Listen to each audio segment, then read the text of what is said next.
தப்பு பண்ணிட்டிய சிங்காரம், தப்பு பண்ணிட்டே. நீ மறுபடியும் எங்களை தொட்டிருக்க கூடாது. தொட்டுட்ட. தொட்டவனே நான் விட்டதே இல்லை. போலாமா சிங்காரம்?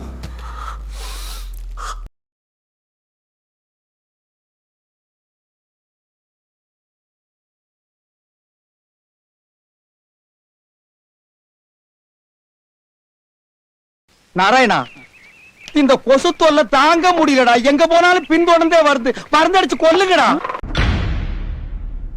மன்னிப்பு. சோறு தானே திங்கிறா?